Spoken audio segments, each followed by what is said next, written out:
Hi friends. ഇത് 7ാം ക്ലാസ്സിലെ സയൻസിൻ്റെ 4ാമത്തെ ടോപ്പിക്കാണ് അന്നപദത്തിലൂടെ. ബയോളജി എന്നുള്ള നമ്മുടെ സിലബസിലെ ഭാഗത്തു നിന്ന് വരുന്നതാണ് ഈ ഒരു ടോപ്പിക്ക്. നമുക്ക് ഇതിൽ എന്തൊക്കെയാണ് കാര്യങ്ങൾ പഠിക്കേണ്ടതെന്ന് നോക്കാം. അന്ന് ആദ്യമായിട്ട് ന്യൂട്രീഷൻ അല്ലെങ്കിൽ പോഷണം എന്താണെന്നുള്ളതാണ്. അപ്പോൾ ജീവികൾ ആഹാരം സ്വീകരിക്കുകയും പ്രയോജനപ്പെടുത്തുകയും ചെയ്യുന്നതിനാണ് എന്ത് വിളിക്കുന്നത്? പോഷണം എന്ന് പറയുന്നത്, അല്ലെങ്കിൽ ന്യൂട്രീഷൻ എന്ന് വിളിക്കുന്നത് കേട്ടോ. ജീവികൾ എന്ത് ചെയ്യുന്നുണ്ട്? ആഹാരം സ്വീകരിക്കുന്നുണ്ട്. പിന്നെ ആഹാരം സ്വീകരിച്ച ആഹാരം എന്ത് ചെയ്യുന്നുണ്ട്? അത് ഊർജ്ജമാക്കിയിട്ട് പ്രയോജനപ്പെടുത്തുന്നുണ്ട്. അപ്പോൾ അതിനെയാണ് പോഷണം എന്ന് പൊതുവെ നമ്മൾ പോഷണം എന്ന് പറയുന്നത്. ഇനി ഹരിത സസ്യങ്ങൾ ആഹാരത്തിന് മറ്റു ജീവികൾ ആശ്രയിക്കുന്നില്ല. ഓൾറെഡി നമ്മൾ മുന്നേ പറഞ്ഞിട്ടുണ്ട്. അപ്പോൾ ഇവ എന്ത് ചെയ്യുന്നുണ്ട്? സ്വയം ആഹാരം നിർമ്മിക്കുന്നുണ്ട് അല്ലേ. ഹരിത സസ്യങ്ങൾ ഹരിതകവും കാർബൺ ഡൈ ഓക്സൈഡും ഒക്കെ ഉപയോഗിച്ചിട്ട് സൂര്യപ്രകാശത്തിൻ്റെ സാന്നിധ്യത്തിൽ എന്ത് ചെയ്യുന്നുണ്ട്?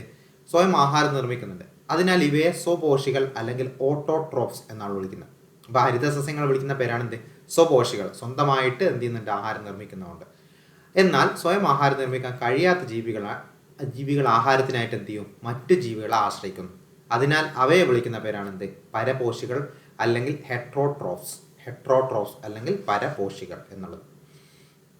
ഇനി നമുക്ക്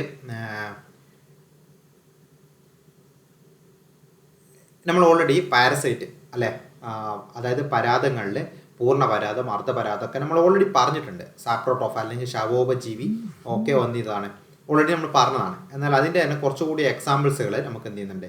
ഇതിൽ വരുന്നുണ്ട്. ഇപ്പോൾ ചന്ദനം, ഇത് ചന്ദനമരമാണ് കേട്ടോ. ഈ ഒരു മരം ഇത് ചന്ദനമരമാണ്. അപ്പോൾ ചന്ദനമരത്തിൻ്റെ പ്രത്യേകത എന്താ? വളർച്ചയുടെ ആരംഭഘട്ടത്തിൽ എന്ത് ചെയ്യും? മറ്റ് ചെടികളുടെ വേരിൽ നിന്ന് ജലവും ലവണങ്ങളും കണ്ടെത്തുന്നതാണ് ചന്ദനം. ഇനി മോണോട്രോപ്പ, ഇവിടെ നിങ്ങൾക്ക് കാണാം, ഇതാണ് മോണോട്രോപ്പ. മോണോട്രോപ്പ എന്ന് വെച്ചാൽ എന്താ? ജീർണിച്ച ജൈവാവശിഷ്ടങ്ങളിൽ നിന്നാണ് എന്ത് ചെയ്യുന്നത്? ഈ മോണോട്രോപ്പ ആഹാരം കണ്ടെത്തുന്നത്. ഓക്കെ. ഇനി അടുത്തതാണ് ഇത് ഇത്തൽ ചെടി. ഇത്തൽ ചെടിയും പറഞ്ഞതാണ്, ജലത്തിനും ലവണത്തിനും വേണ്ടി അത് എന്ത് ചെയ്യുന്നുണ്ട്? സസ്യത്തെ ആശ്രയിക്കുന്നുണ്ട്. അത് നിലനിൽക്കുന്ന, ഇപ്പോൾ മാവിലാണ് നിൽക്കുന്നതെങ്കിൽ ആ മാവിനെ ആശ്രയിക്കുന്നുണ്ട് ഈ ഇത്തൽ കണ്ണി എന്നുള്ളത്. അടുത്തത് മൂടില്ലാത്ത ആള്, ആഹാരത്തിന് വേണ്ടി അത് എന്ത് ചെയ്യുന്നുണ്ട്? സ്ഥിതി ചെയ്യുന്ന സസ്യത്തിനെ ആശ്രയിക്കുന്നുണ്ട്. ഇതാണ് മൂടില്ലാത്ത ആള്. അപ്പോൾ ഇതൊക്കെ എന്തിൽ വരുന്നതാണ്? പരാത സസ്യങ്ങളിൽ വരുന്നതാണ്. ഇതെന്താണ്? ശവോപജീവി എന്നുള്ള രീതിയിൽ വരുന്നതാണ്. ഏത്? മോണോട്രോപ്പ. ഓക്കെ, അത് ഓർത്തോക്കണേ. ഇനി നമുക്ക് ബാക്കിയുള്ളത് ഈ പരാതങ്ങളിൽ ശരിക്കും സസ്യങ്ങൾ മാത്രമല്ല പരാതങ്ങളുള്ള, ജീവികളിലും പരാതങ്ങളുണ്ട്. അതായത് പേന്, നമ്മുടെ ശരീരത്തിലെ പേന്, ചെള്ള് എന്നിവ എന്താണ്? ബാഹ്യപരാതങ്ങളാണ്. എന്നാൽ നമ്മുടെ ശരീരത്തിനുള്ളിലുള്ള പല ഇതാണ് വിര, അതൊരു ആന്തരപരാതമാണ്, ഉള്ളിലുള്ളത്. അപ്പോൾ ചെള്ള്, പേന്, വിര ഇവയൊക്കെ എന്താണ്? പരാത ജീവികളാണ്. ഇനി ഇരപിടിയ സസ്യങ്ങൾ അല്ലെങ്കിൽ ഇൻസെക്ടിവോറസ് പ്ലാന്റ്സ് എന്ന് പറയും. ചില സസ്യങ്ങൾ എന്ത് ചെയ്യുന്നത് വെച്ചാൽ അത് ഇര പിടിക്കുന്നുണ്ട്. അതായത് ചില പ്രാണികൾ എന്ത് ചെയ്യും? കൂട്ടിലേക്ക് ആക്കും. നിങ്ങൾക്ക് ഇവിടെ ചിത്രത്തിൽ കാണാൻ പറ്റും. ഓക്കെ, വീനസ് ഫ്ലൈ ട്രാപ്പ് എന്നാണ് ആ ഒരു സസ്യത്തിൻ്റെ പേര്. അതിലെന്ത് ചെയ്യുന്നുണ്ട്? ആ വീനസ് ഫ്ലൈ ട്രാപ്പിൽ അതിനെ ട്രാപ്പ് ചെയ്യാണ്, ഒരു പ്രാണിയായത് ട്രാപ്പ് ചെയ്യാണ്. അതേപോലെ തന്നെ സൺഡ്യൂ ചെടി, അതേപോലെ പിക്ചർ പ്ലാന്റ് എന്നുള്ളത് പിക്ചർ ചെടി. ഇത് മൂന്നിൻ്റെ പേര് ഓർത്തോക്കണം. ഇതൊക്കെ എന്തിന് വരുന്നതാണ്? ഇരപിടിയൻ സസ്യങ്ങളിൽ വരുന്നതാണ്. ഇരപിടിയൻ സസ്യങ്ങൾ അല്ലെങ്കിൽ ഇൻസെക്ടിവോറസ് പ്ലാന്റ് എന്ന് പറയും. പ്രാണികളെ പിടിക്കുന്നതുകൊണ്ടാണ് അവർക്ക് എന്ത് ചെയ്യുന്നത്? ഈ ഒരു പേര് വന്നിരിക്കുന്നത്. അപ്പോൾ ഈ സസ്യങ്ങളിലും പ്രകാശ സംശ്ലേഷണം നടക്കുന്നുണ്ട്. പ്രകാശ സംശ്ലേഷണം നടക്കുന്നുണ്ടെങ്കിലും ഇതെന്തിനായിരിക്കും അപ്പോൾ പ്രാണികളെ പിടിക്കുന്നത്? അതാണ് അടുത്ത പറയാൻ പോകുന്നത്.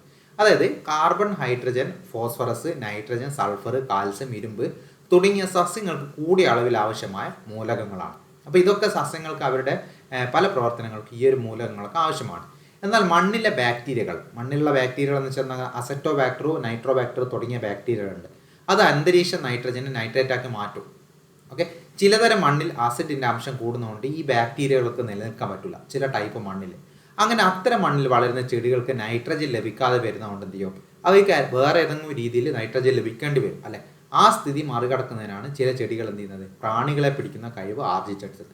അപ്പോൾ പ്രാണികളെ പിടിക്കുന്നതോടെ പ്രാണികളുടെ ശരീരം വിഘടിപ്പിച്ചിട്ട് എന്ത് ചെയ്യും? ആ സസ്യത്തിനാവശ്യമായ നൈട്രജൻ അതിൽ നിന്ന് ലഭിക്കും. അപ്പോൾ അത് ഹരിത സസ്യങ്ങൾ തന്നെയാണ്. പക്ഷേ പ്രാണികളെ പിടിക്കുന്നത് എന്തിനു വേണ്ടിയിട്ടാണ്? നൈട്രജന് സ്വീകരിക്കാൻ വേണ്ടിയിട്ടാണ് എന്നുകൂടി ഓർത്തുക. ഇനി നമ്മുടെ മനുഷ്യ ശരീരത്തിലേക്ക് കടക്കുവാണ്. മനുഷ്യ ശരീരത്തിലെ ഏറ്റവും കാഠിന്യമേറിയ ഭാഗമാണ് പല്ല്. പല്ലല്ല, പല്ലിൻ്റെ ഇനാമൽ കേട്ടോ. ഇനാമലാണ് മനുഷ്യ ശരീരത്തിലെ ഏറ്റവും കാഠിന്യമുള്ള വസ്തു. ഇനി നമുക്ക് ഓരോന്നായിട്ട് ഇതിലെ ബേസിക് കുറച്ച് കാര്യങ്ങളൊക്കെ പറയാനുണ്ട്. ദന്തക്ഷയം എന്താണെന്ന് വെച്ചാൽ പല്ലിൻ്റെ ഏറ്റവും ഉപരിതല പാളിയാണ് ഇനാമൽ. അപ്പോൾ ശരീരത്തിലെ ഏറ്റവും കാഠിന്യമേറിയ പദാർത്ഥമാണ് ഈനാമൽ എന്നുള്ളത്. അപ്പോൾ കാൽസ്യ സംയുക്തമാണ് ഈനാമൽ എന്ന് വിളിക്കുന്നത് കേട്ടോ. ഇനാമൽ എന്നുള്ളത് കാൽസ്യം കൊണ്ട് നിർമ്മിച്ചതാണ്. അപ്പോൾ ഈ കാൽസ്യം കൊണ്ട് നിർമ്മിച്ച ഇനാമലും ആസിഡുമായിട്ട് പ്രവർത്തിച്ചാൽ എന്ത് ചെയ്യും, അത് ഇല്ലാതായിപ്പോവും, ആ കാൽസ്യം സംയുക്തം ഇല്ലാതായിപ്പോവും. അങ്ങനെയാണ് പല്ലിന് കേട് വരുന്നത്. ഓക്കെ, അപ്പോൾ പല്ലുകൾക്കിടയിൽ ആഹാരാവശിഷ്ടങ്ങളെ പറ്റി പിടിച്ചിരിക്കുമ്പോൾ എന്ത് ചെയ്യും, ബാക്ടീരിയകൾ അതിൽ പോഷണം നടത്തും. ബാക്ടീരിയകളുണ്ടല്ലോ, പല ടൈപ്പ് ബാക്ടീരിയകൾ.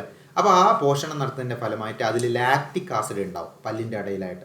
അങ്ങനെ പല്ലിൻ്റെ ഇടയിൽ ആസിഡ് ഉണ്ടാവും. ആസിഡ് എന്ത് ചെയ്യും, ഈ ഇനാമൽ, ഞാൻ ഓൾറെഡി പറഞ്ഞു കാൽസ്യമാണ് എന്ത്, കാൽസ്യം സംയുക്തമല്ലേ ഇനാമൽ. അപ്പോൾ കാൽസ്യം, ഈ ആസിഡ് ഇനാമലിൻ്റെ നാശത്തിന് കാരണമാകും. അങ്ങനെ അതുകൊണ്ടാണ് മധുരമുള്ള ആഹാര വസ്തുക്കൾ ബാക്ടീരിയയുടെ പ്രവർത്തനം ത്വരിതപ്പെടുത്തും, പെട്ടെന്നാക്കും. അതുകൊണ്ടാണ് മധുരമുള്ളതൊക്കെ കഴിച്ചാൽ നമ്മൾ പെട്ടെന്ന് എന്ത് ചെയ്യണം, പല്ല് ക്ലീൻ ചെയ്യണമെന്ന് നമ്മൾ പറയുന്നത്. പ്രത്യേകിച്ച് ഉറങ്ങുന്നതിന് മുമ്പൊക്കെ പല്ല് ക്ലീൻ ചെയ്യണം എന്നൊക്കെ പറയുന്നത്. ഇനി പാൽപ്പല്ലുകൾ അല്ലെങ്കിൽ മിൽക്ക് ടീത്ത് എന്നാണ് കുട്ടികൾക്ക്, അതായത് കുഞ്ഞു ബേബീസിന് വരുന്നതാണ് ഏത്, പാൽപ്പല്ലുകൾ. ഏകദേശം 6 മാസം പ്രായമാകുന്നത് മുതലാണ് എന്ത് ചെയ്യുക, പല്ല് മുളക്കാൻ തുടങ്ങും. ഈ പല്ലുകളാണ് എന്തറിയപ്പെടുന്നത്, പാൽപ്പല്ലുകൾ അല്ലെങ്കിൽ മിൽക്ക് ടീത്ത് എന്നറിയപ്പെടുന്നത്. അപ്പോൾ മിൽക്ക് ടീത്ത് എത്രയാ, മുകളിലും താഴെയുമായി 10 വീതം പല്ലുകളാണ് ഉണ്ടാവുക. 10 വീതം എന്ന് വെച്ചാൽ എത്രയാ, ടോട്ടൽ 20 പല്ലുകളാണ് മിൽക്ക് ടീത്ത് എന്നറിയപ്പെടുന്നത്. അപ്പോൾ അത് 6 മാസം മുതലാണ് സ്റ്റാർട്ട് ചെയ്യുക. ഇനി 6 വയസ്സ് മുതൽ പാൽപ്പല്ലുകൾ ഓരോന്നോരോന്നായിട്ട് കൊഴിഞ്ഞു പോകും. പിന്നീടാണ് സ്ഥിരമായിട്ടുള്ള പല്ലുകൾ വരുന്നത്. അത് സ്ഥിരദന്തങ്ങൾ എന്നാണ് അറിയപ്പെടുക. ഈ സ്ഥിരദന്തങ്ങൾ വന്നിട്ട് പിന്നെ അത് പൊട്ടിപ്പോവുക, പറഞ്ഞു പോവുക ചെയ്താൽ എന്ത് ചെയ്യില്ല, പുതിയ പല്ലൊന്നും വരാൻ പോകുന്നില്ല, പുതിയ പല്ലുകൾ ഉണ്ടാവില്ല. അപ്പോൾ ഏറ്റവും അവസാനം ഉണ്ടാവുന്നത് അറ്റത്തുള്ള ഇതാണ്, അണപ്പല്ലാണ്. ഏറ്റവും അറ്റത്തുള്ള അണപ്പല്ലാണ്. അപ്പോൾ അത് നമുക്ക് വരുന്നുണ്ട് ഇതൊക്കെയാണ് അണപ്പല്ലുകളെന്നൊക്കെ. അപ്പോൾ ഈ ചിത്രത്തിലുള്ളതാണ് പല്ലുകളുടെ ഒരിത്. നിങ്ങൾക്കറിയാം, ഇവിടെ ഉളിപ്പല്ല്, കൊമ്പല്ല്, അഗ്രചർവണകം, ചർവണകം, ഇതൊക്കെയാണ് പല്ല്. അപ്പോൾ ഇതൊരു 14 വയസ്സുള്ള കുട്ടിയുടെ ഒരു ദന്തനിരയാണ് ഈ കാണിച്ചിരിക്കുന്ന ചിത്രത്തിൽ. നമുക്ക് നോർമലി ഒരു പ്രായപൂർത്തിയ ഒരാളുടെ ഇതിൽ എത്ര ഉണ്ടാവും, 32 പല്ലുകളാണ് ഉണ്ടാവുക. മിൽക്ക് ടീത്ത് 20 എണ്ണമായിരുന്നേ, അത് ഓർത്തോക്കണേ. ഇനി ഇത് ഇമ്പോർട്ടൻ്റ് ആണ്, വെരി ഇമ്പോർട്ടൻ്റ് ആണ്. ഇത് ചോദിക്കാറുണ്ട്, ഒത്തിരി പ്രാവശ്യം റിപ്പീറ്റ് ആണ്. ഓരോ പല്ലും എന്തിനാണ് ഉപയോഗിക്കുന്നതല്ല. ആദ്യമായിട്ട് ഉളിപ്പല്ല്. ഉളിപ്പല്ല് എന്ന് വെച്ചാൽ നിങ്ങൾ നോക്കിയേ, ഉളിപ്പല്ലാണ് ഏറ്റവും ഇവിടെ കാണുന്ന ആ പല്ല്, ഏറ്റവും അറ്റത്ത്, നമ്മുടെ ഈ ഒരു അറ്റത്ത് കാണുന്ന ഫ്രണ്ടിൽ കാണുന്ന പല്ലാണ് ഉളിപ്പല്ല്. ഉളിപ്പല്ലിൻ്റെ പ്രത്യേകത എന്താ, മുൻവശത്ത് താഴെയും മുകളിലുമായിട്ട് 8 പല്ലുകൾ ഉണ്ടാവും. 8 എണ്ണമാണ് ഉളിപ്പല്ലുകളുള്ളത്. അപ്പോൾ കടിച്ചു മുറിക്കാൻ സഹായിക്കുന്നതാണ് ഏത്, ഉളിപ്പല്ല്. അല്ലെ കടിച്ചു മുറിക്കാനാണ് ഉളിപ്പല്ല് സഹായിക്കുന്നത്. ഇനി അടുത്ത് അതിൻ്റെ തൊട്ട് പിറകിലാണ് കൊമ്പല്ല്, അല്ലെ കനൈൻ എന്ന് പറയും. മറ്റേത് ഇൻസിസറാണ്, ഇത് കനൈൻ, കൊമ്പല്ല്. കൊമ്പല്ല് ഉളിപ്പല്ലുകൾക്ക് സമീപം ഇരുവശങ്ങളിലായി താഴെ മുകളിലായിട്ട് എന്ത് ചെയ്യും, 4 പല്ലുകളാണ് ഉള്ളത്. അപ്പോൾ ആഹാര വസ്തുക്കൾ കടിച്ചു കീറാൻ വേണ്ടിയിട്ടാണ് എന്ത് ചെയ്യുന്നത്, ഈ കൊമ്പല്ല് ഉപയോഗിക്കുന്നത്. കൊമ്പല്ല് ഉപയോഗിക്കുന്നതിനാണ്, ഇതാണ് കൊമ്പല്ലുകൾ. കൊമ്പല്ല് ഉപയോഗിക്കുന്നത് കടിച്ചു കീറാൻ, മറ്റേത് കടിച്ചു മുറിക്കാനായിരുന്നു, ഇത് കടിച്ചു കീറാൻ വേണ്ടിയിട്ടാണ്. ഇനി അടുത്തതാണ് അഗ്രചർവണകം, പ്രീ മോളാർ എന്ന് പറയും, അഗ്രചർവണകം. അപ്പോൾ കൊമ്പല്ലിന് സമീപം ഇരുവശങ്ങളിലും മുകളിലും താഴെയായിട്ട് 8 പല്ലുകളുണ്ട്. അപ്പോൾ അത് ചവച്ചരക്കാൻ വേണ്ടിയിട്ടാണ് ഉപയോഗിക്കുന്നത്.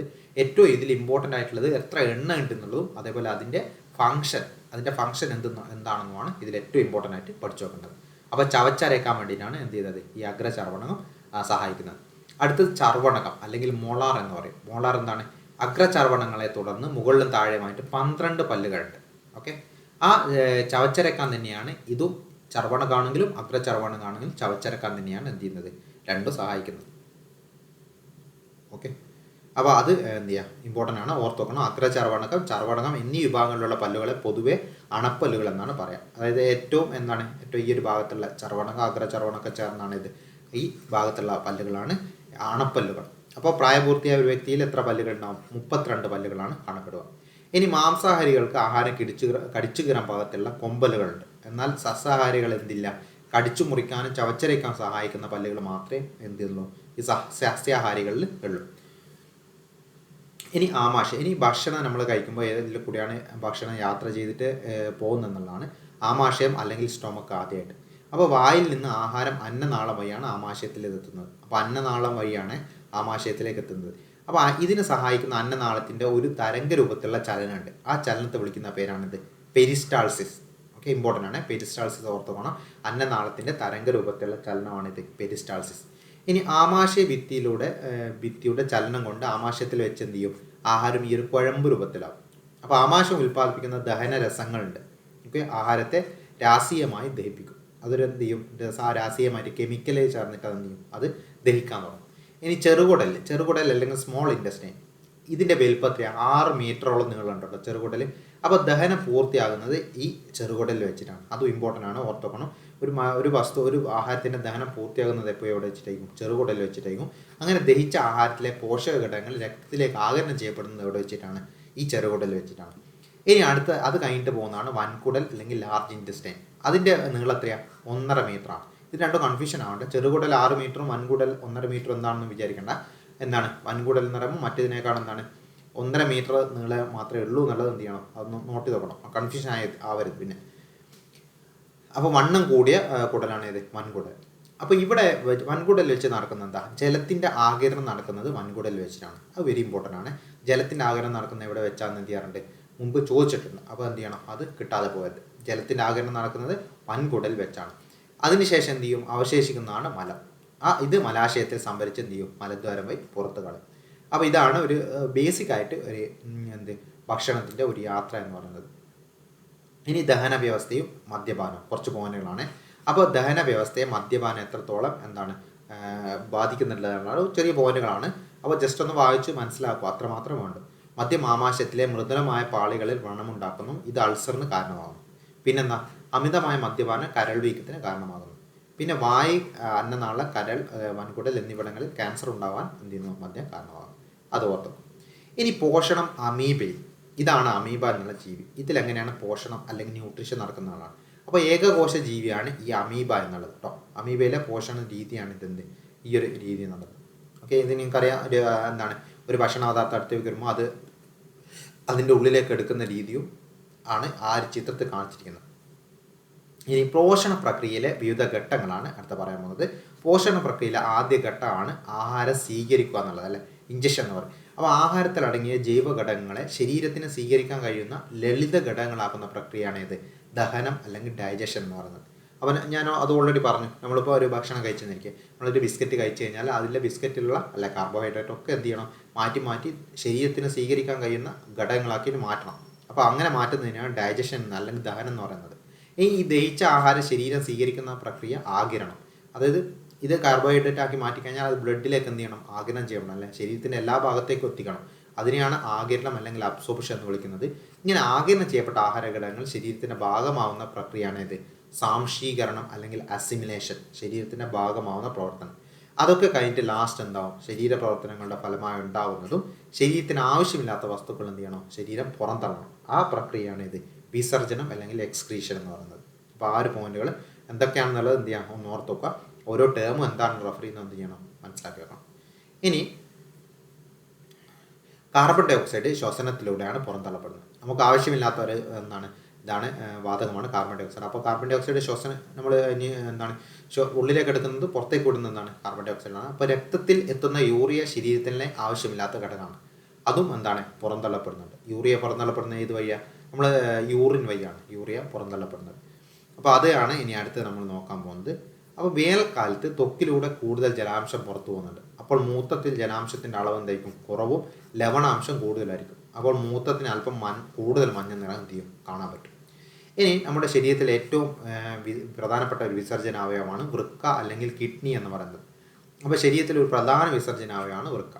അപ്പോൾ ശരീരത്തിൽ നിന്ന് യൂറിയ അല്ലെങ്കിൽ അധികമുള്ള ജലം, ലവണങ്ങൾ ഇവ അരിച്ചു മാറ്റിയിട്ട് എന്ത് ചെയ്യും, മൂത്രരൂപത്തിൽ പുറന്തള്ളും. ഈ പ്രവർത്തനം സുഗമമാക്കുന്നതിന് കുട്ടികൾ ദിവസം 1.5 ലിറ്ററും മുതിർന്നവർ 3 ലിറ്റർ വെള്ളമെങ്കിലും കുടിക്കണം എന്നാണ് പറയുന്നത്. അപ്പോൾ മൂത്രത്തിലെ തന്നെ 96% എന്താണ്, ജലമാണ് കിടക്കുന്നത്. ഇനി അടുത്തത് വിയർപ്പ് അല്ലെങ്കിൽ സ്വെറ്റ് എന്നാണെന്നുള്ളത്. ത്വക്കിലെ വിയർപ്പ് ഗ്രന്ഥികളാണ് വിയർപ്പ് ഉണ്ടാക്കുന്നത്. എന്തിനാണ് വിയർക്കുന്നത്, ശരീരത്തിൽ അധികമുള്ള ജലവും ലവണങ്ങളും വിയർപ്പിലൂടെ പുറത്തു പോകുന്നുണ്ട്. അപ്പോൾ ശരീരത്തിൻ്റെ താപനില ക്രമീകരിച്ച് നിർത്താൻ ഈ വിയർക്കൽ സഹായിക്കുന്നുണ്ട്, അല്ലേ. നമുക്ക് ചൂടെടുക്കുമ്പോൾ ഒക്കെ ചൂടെടുക്കുമ്പോൾ വിയർത്ത് കഴിഞ്ഞാൽ എന്ത് ചെയ്യും, നമുക്ക് തണുക്കും. അതിന് വേണ്ടിയിട്ടാണ് മെയിനായിട്ട് ശരീരത്തിൻ്റെ താപനില ക്രമീകരിക്കാൻ വേണ്ടി. അപ്പോൾ അമിതമായ ജലവും ലവണങ്ങളും ശരീരത്തിൽ നിന്ന് ഇങ്ങനെ നഷ്ടപ്പെടുന്ന അവസ്ഥയാണ് എന്ത് ചെയ്യുക, നിർജ്ജലീകരണം എന്ന് പറയുന്നത്, അല്ലെ. നമ്മൾ വെയിലത്തൊക്കെ കുറേ നടന്നു കഴിഞ്ഞാലൊക്കെ നമ്മുടെ വിയർത്തിട്ടോ എന്ത് ചെയ്യും, നമ്മുടെ ജലവും ലവണം എന്ത് ചെയ്യും, നഷ്ടപ്പെട്ടു. അപ്പോൾ അതിനെ പറയുന്ന പേരാണ് ഇത് നിർജ്ജലീകരണം എന്നുള്ളത്. ഇനി ആഹാരവും ശുചിത്വവും. അപ്പോൾ ഇടയ്ക്കിടയ്ക്ക് നമുക്ക് ആഹാരത്തിൽ ശുചിത്വം പാലിക്കണം. അതേപോലെ ഇടയ്ക്കിടയ്ക്ക് ആഹാരം കഴിക്കുന്നതും ആവശ്യത്തിൽ അധികം കഴിക്കുന്നതും ആവശ്യത്തിന് കഴിക്കാതിരിക്കുന്നതും പച്ചക്കറികളോ ഇലക്കറികളോ ഭക്ഷണത്തിൽ ഉൾപ്പെടുത്താതിരിക്കുന്നതൊക്കെ നല്ല ആരോഗ്യശീലങ്ങളല്ല. തുടങ്ങിയ ശീലങ്ങൾ ഒട്ടനവധി ആരോഗ്യ പ്രശ്നങ്ങൾക്ക് കാരണമാകുന്നുണ്ടെന്നാണ് പറയുന്നത്. അതും കൂടി എന്ത് ചെയ്യുക, ജസ്റ്റ് ഒന്ന് ഓർക്കുക. ഇത്ര ഇമ്പോർട്ടൻ്റ് അല്ല. അപ്പോൾ ഇതിൽ ഏറ്റവും ഇമ്പോർട്ടൻ്റ് ആയിട്ട് ഞാൻ പഠിക്കാൻ പറഞ്ഞത് ഞാൻ പറഞ്ഞില്ല. വൃക്കമൊക്കെ ഇതൊക്കെ ഒന്ന് വായിച്ചു നോക്കണം. ഇതിൽ പിന്നെ ഉള്ളത് ഈ പോഷണ പ്രക്രിയയിലെ ഘട്ടങ്ങൾ കേട്ടോ. അത് ആ ഓർഡറിൽ തന്നെ പഠിക്കണേ, ഓരോ ഘട്ടം എന്താണെന്നുള്ളത്. അതിനുശേഷം പിന്നെ ഞാൻ പറഞ്ഞില്ലേ, ചെറുകുടൽ, ആമാശയം, ഇതിനൊക്കെ ഫങ്ഷൻസ് എന്താണെന്നുള്ളത്. പല്ലുകൾ സ്ഥിരമായിട്ട് ഇവർക്ക് ചോദിക്കാറുണ്ട്. ഇപ്പോൾ അപ്പോൾ കറക്റ്റ് ഇത് ഈ ഒരു ഭാഗം പല്ലുകൾ എന്നുള്ള ഭാഗമാണ് ഇതിൽ ഏറ്റവും ഇമ്പോർട്ടൻറ്റ്. അത് നന്നായിട്ട് തന്നെ എന്ത് ചെയ്യണം, ഫുള്ളായിട്ട് പഠിക്കണം. നമുക്കത് കഴിഞ്ഞ് കഴിഞ്ഞാൽ ഇതിന് അടുത്ത ചാപ്റ്റർ വരുന്നത് എനിക്ക് തോന്നുന്നത് ഫിസിക്സ് തന്നെയാണ്. ഫിസിക്സ് വൈദ്യുതി പ്രവഹിക്കുമ്പോൾ എന്നാണ് ചാപ്റ്ററാണ്. നമുക്ക് അടുത്തൊരു സെഷനിൽ എടുക്കാം. Okay, by.